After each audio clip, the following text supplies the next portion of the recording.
આપણે કોઈને લાગણી દુભાવવા નથી મેકતો, પણ અત્યારના સમયની અંદર કોઈ પણ ભૂવા હોય માર્કેટમાં જ્યારે એનું કોઈ પણ વસ્તુ આવે ને તો જેટલું નામ એનું થતું હોય ને એનાથી વધારે એના વિરોધી પણ આવી જતા હોય. આ ઓડિયોની અંદર અત્યારે આપણે સોશિયલ મીડિયાની અંદર જોઈએ છે. શ્રી રામ મિત્રો, સ્વાગત છે તમારું એક નવા ઓડિયોની અંદર. મિત્રો, આ ઓડિયો જોઈ છે જે ભુવા શ્રી આપણે સતુભા ખાચર કરીને છે, જે માતાજીના ભુવા છે. સોશિયલ મીડિયાની અંદર અત્યારે આપણે એના હજારો વિડીયો જોતા હોય. એનો જ એક વિરોધનો વિડીયો અત્યારે પાછો દીપક સુડાસમા કરીને આવ્યો છે, જે એવું કહે છે કે એ માતાજીના તાવાના નામ ઉપર હજાર હજાર રૂપિયા લે છે ને માતાજી એના છે નહીં એમ. જે મેલડીમાં છે ત્યાં જે મંદિર છે એ બીજાના દેવી પૂજકના માતાજી છે. ત્યારે શું વાતચીત કરે છે આખો ઓડિયો સાંભળજો, અને સાંભળ્યા પછી આ ઓડિયો વિશે તમારું શું કેવું છે કમેન્ટમાં લખવાનું ભૂલતા નહીં. તો સાંભળો તમે. હા, જય માતાજી ભાઈ. જય માતાજી. કોણ? હમણાં તમે ઓલા પ્રતાપભાઈ ને જૂના ઉગલાવાળાને ફોન કર્યો હતો કઈક માતાજીના. તમે કોણ બોલો છો? હું નથી જગ્યામાંથી સેવક જ બોલું છું. નામ શું છે તમારું? નામ મકવાણા તુષાર. તુષારભાઈ, આપણે કેવા કેવા છો? કોળી સમાજ કે કોળી સમાજ. બરાબર. હવે આ સતુભુવા કોણ છે? સતુભા દરબાર છે, દરબાર છે. કાઠી અને દરબાર. હા, કાઠી દરબાર. અને આ દેવી જે આ માતાજી પૂજે છે હા, એ માતાજી કોણ છે? માતાજી તો ઈ જાહેર માં જ કે છે ધૂણે, એટલે કે જહલા વાઘરીની મેલડી છો એમ.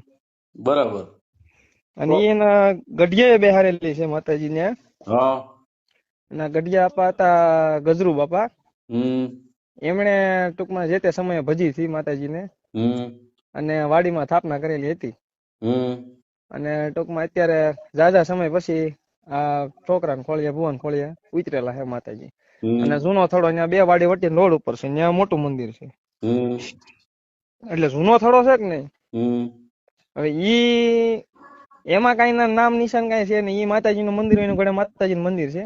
પણ એમાંથી જૂની સ્ટોરી એવી કઈક છે કે જે તે સમય જે જહલો વાઘરી હતો કે નહીં, ઈ ત્યાંથી નીકળ્યો હતો બે માણસ ને સંતાન નહોતું ને મેણા મારતું જગત ને, એમ ત્યાંથી માતાજીને એને કીધું હતું કે મારે હવે તો કાં મરી જાવ અને કાં તો બાવડું થોડું. અને ત્યાંથી માતાજી એને દીકરો ને એવું દીધું હતું. અને પછી એની પાસેથી ગજરુ બાપા પાસે, અને અત્યારે અહીંયા વાડીમાં અહીંયા બેઠા છે. કામ માતાજી અમારા દેવી પૂજક ના છે, બરાબર. હા, અને દેવી પૂજક ના માતાજી જે તમારી ભાઈ નું કામ કરે છે, આવી સ્ટોરી છે ને? હા, એટલે ટૂંકમાં એના ગઢિયા બાપા પૂંજેલી ને એના પુણ્ય આપણે કેમ ગઢિયાની પુનાયો આપણને મળે એમ એના બાપ દાદાનો વ્યવહાર હતો માતાજી હારે, એ તારા છોકરાને મળ્યો એમ. તો હવે માતાજી બધાની હારે કોઈની હારે નાનો મોટો ભેદભાવ રાખતા નથી, બરાબર ને? નહીં, તો હવે માણસને ભેદભાવ રખાય નહીં ને? નો જ રખાય ને.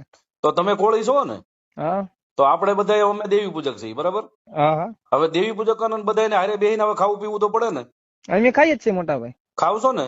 અમે અમારા ગામમાં ખાઈએ જ છીએ, અમારે કઈ એવો ભેદભાવ છે જ નહીં. આ નાનો કા મોટો કોઈ અમારે એવી કઈ ઓલું જ નથી. દરબાર હોય તો અમારે બેઠો હોય ને, કોળી હોય તો બેઠો હોય, દેવી પૂજક હોય તો બેઠો હોય. એમ નહીં, એમ નહીં. આપણે જે આભડશેઠ છે, હવે આભડશેઠ આપણે આભડશેઠ પણ અમારે લાગતો જ નથી, હું એમ કઉ છું.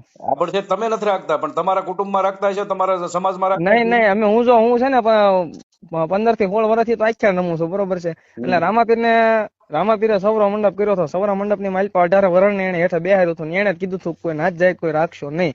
એટલે અમે તો ઈ વખત ના એમને માલ્યા લાવી છે કે અમારી માટે બધા માણસ છે એ મનુષ્ય એક જાત છે, બાકી કઈ વસ્તુ નહીં. અને બીજી વસ્તુ એક ત્યાંથી સમાચાર છે મને હા કે જ્યાં તાવા કરે છે એ સતુભુવા, હા, એના હજાર રૂપિયા લે છે.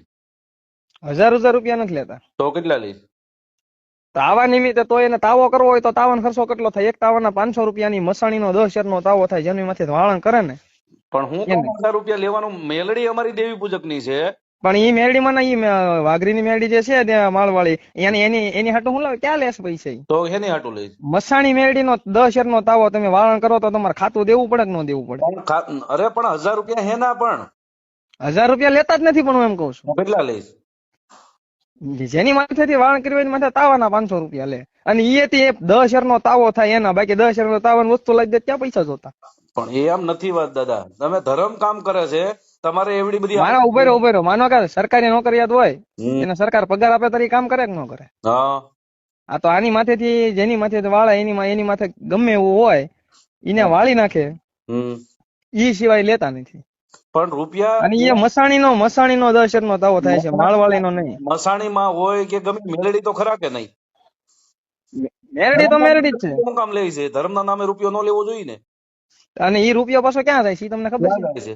હે? ક્યાં જાય છે? આ જાહેરમાં તમે પાછા ભાઈ એટલું તમે જાણ્યું તો આગળ બીજું કઈ નથી જાણ્યું? મેં બધું જાણ્યું, તમે કહો ને, મેં તો બધું જાણીને બેઠો આ છું. તો એ પૈસા કોને આપી દેશે એવું જ કે તમે નથી જાણ્યું? હા, પણ તમે હું એ પૈસો ક્યાં જાય છે ને ક્યાં વાપરો છો, મને બધી ખબર છે. હા તો ક્યાં વાપરો તમે કયો, તમને ખબર હોય. તમે મને મોઢે કહો કે એ પૈસા ક્યાં વપરાય છે, ઈ કહો. જાહેરમાં દીકરીઓને એકને 21 લાખ દીધેલા છે, એકને 16 લાખ દીધા, એકને 13 લાખ દીધા, એકને 11,11,000 દીધા. આવી રીતે કેટલી દીકરીઓને આપી દીધેલ છે. અને બીજા મહિનાની 1લી તારીખે 5 અનાથ દીકરીઓ હાવ મા બાપ વગરની હોય એને સમૂહ લગ્ન કરવાના છે. અને બીજા જે સમૂહ લગ્ન કરે ને 51 થી 1,000 નો આખો સેટ આવે ને કરિયાવરનો, ઈ લાવી દે. અને અહીંયા આપણે એક દીકરીનો 1.5 થી 2 લાખનો કરિયાવર કરવાનો છે.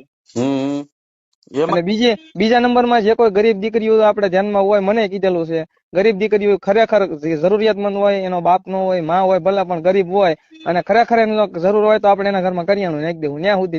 ન્યા સુધી પૈસા વપરાય છે. બોલો. માતાજી હોય ને ભાઈ, હા માનો કે બગદાણા ધામ છે. હા હવે બગદાણા ધામમાં રૂપિયો ક્યાંથી આવે છે, કોણ દઈ જાય છે, ખબર છે આપણને? હા બધા જાહેર દાન જ આવે છે. અને હવે તો નામ લેવાય છે, પેલા નામ ન લેવાતું. પણ અત્યારે તમને ખબર છે કે ન્યા કોઈનો રૂપિયો કોઈ નથી. મને જો, હું વિજપડી ગામથી બોલું છું, બરાબર? પણ એમ નહીં, તો ન્યા તો પહેલે બગદાણા મારે ત્યાંથી 35 કિલોમીટર થાય છે. અમને જ્યાં સુધી ખબર છે ત્યાં સુધી હજી કોઈનું નનામું જેટલું દાન આવે, નનામું આવે છે. અત્યારે હું તમારા નામની પહોંચ પડાવી દઉં તો પહોંચ ફાટે ઈ તમે સામેથી દેવા જાવ તો. હા તો અત્યારે પૈસા તો નામથી લેવાય છે. તમે પોતાને તમારી મરજી હોય ને તો ત્યાંથી લઈ છે, બરાબર? અને જે આ સતુભ હોય, જે ધંધા ચાલુ કર્યા છે ને, ચાલુ રાખો. સતુભાઈ કોન્ફરન્સમાં લઈ લો તમે. તો લઈ લો.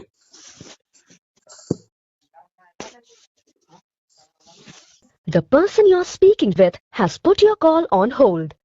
હાલો હાલો હાલો, મેં કીધું બે રિંગ મારી છે ઉપર તો હમણાં એનો સામો ફોન આવે ને એટલે હું તમને લઉં. નંબર આપી દો મને. વરે હું તમને આગળ વાત જ કરી દઉં. ફોન આવે ને એટલે તરત. મારે આમે વધારે જરૂર પડે એમ છે એની. ઈ ફોન નહીં ઉપડે, જેને નંબર હશે ને એટલે ફોન નથી ઉપડતા, ખાલી સેવ હોય ને એનો જ ઉપડે. કારણ કે જોરા વાળા ને એટલા ફોન આવે ને એટલે ફોન એને ઓટો કટ કરેલા છે. અંકનો નંબર આવે ને ઓટોમેટિક કપાઈ જાય. પણ હવે તો કદાચ જોવાનું બધું બંધ થાય દાદા. કરાવી દેવાનું, વાંધો નહીં તમ તારે, એમાં કઈ ના જ નથી. કારણ કે અમારા માતાની રજા થાય ને ક્યાં સુધી હાલશે. બાકી માતાએ ખુદે કીધેલું છે કે બને હું કરીશ ને શરૂ મેં કર્યું હતું, બને હું કરીશ. દેવી અમારી છે ભાઈ. અમે પણ ક્યાં ના પાડીએ સતુભા ધૂણે તો પેલા ઈ જ કે છે. દેવી હું કામ તમારે કોઈને પૂછવી જોઈએ ભાઈ? નકર તમે ઈ તો ઈ અમારા ઈ તો ગઢિયા વૈયા જાય એને કયો ને. હાલો. અને પણ ઓલા ગઢિયા વૈયા જાય એને કયો ને તમ તારે. અરે અમને ખબર જ નથી. આ તો હમણાં ભોપાળ બધું નીકળ્યું છે. હા તો ઈ તો વાત છે. હા, ભોપાળ તમને ખબર પડે તરત જાગો છો. તો ઈ પેલા નો રખાય તમારી પાસે. પણ ગજરુ બાપાએ પૂજી લીધી, બરોબર છે? ગજરુ બાપાએ પૂજી રજા લીધી. અમારે દેવી પૂજકે કોઈ રજા દીધી છે તમને પૂજવાની? તો તમારે દેવી પૂજક 50% ઉપર દર રવિવારે 10-15 હજાર પબ્લિક હોય ને એમાંથી 50% ઉપર પબ્લિક દેવી પૂજક સમાજ હોય. પણ એમાં દીપક સૌરાવ આવે છે એમ તમે કયો. હાલો સાંભળો, એમાં દીપક સોડાસમાં નહીં આવ્યો હોય.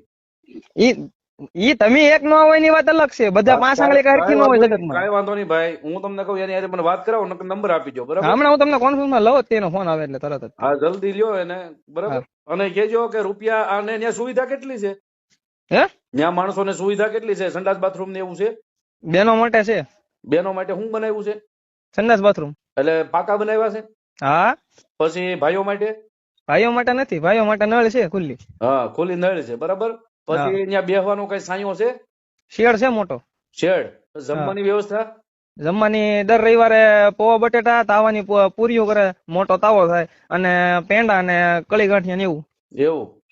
બાકી બીજાની લારીઓ છે પણ માતાજી કે. તો તમે આખો ઓડિયો સાંભળ્યો, જેમાં કોઈ ભગત છે જે આ દીપકભાઈ સાથે વાતચીત કરે છે અને વાત કરે છે કે ત્યાં માતાજીના નામ ઉપર તાવાના 500 રૂપિયા લેશે. પણ એ પણ શું કામ માતાજીના, અને વાપરે છે કઈ જગ્યાએ, એવી બધી વાત કરે છે. તો અત્યારના સમયની અંદર આપણે બધી જગ્યાએ જોયું છે, જે પણ ભૂવા હોય, કોઈ પણ હોય, સારું કામ કરતા હોય એ કોઈ ક્યારેય જોતા નથી. પણ જે માતાજીના નામ ઉપર એમ કહે છે 1 રૂપિયો લેતા હોય છે, એનો વિરોધ સોશિયલ મીડિયાની અંદર કોઈને કોઈ અલગ અલગ રીતે કરતા હોય છે. કેમ કે સોશિયલ મીડિયાનો જમાનો છે. અત્યારે કામ કરવાવાળા સોશિયલ મીડિયાની અંદર આવા ટોપિક ગોતતા હોય છે કે આનો વિરોધ કરશો એટલે આપણો વિડીયો હાલશે સોશિયલ મીડિયાની અંદર, આનું આ હાલશે. સાચું ખોટું અત્યારના સમયની અંદર કોઈ જોતા નથી. તો આખો ઓડિયો સાંભળો હોય તમે આ, તો અત્યારે જે આ વિરોધ આવે છે, આ રેકોર્ડિંગ આવ્યું છે, આ વિશે તમારું શું કેવું છે કમેન્ટમાં લખો. ખાસ કરીને વિડીયો શેર કરો, ચેનલમાં નવા હોય તો સબસ્ક્રાઈબ ફોલો કરો.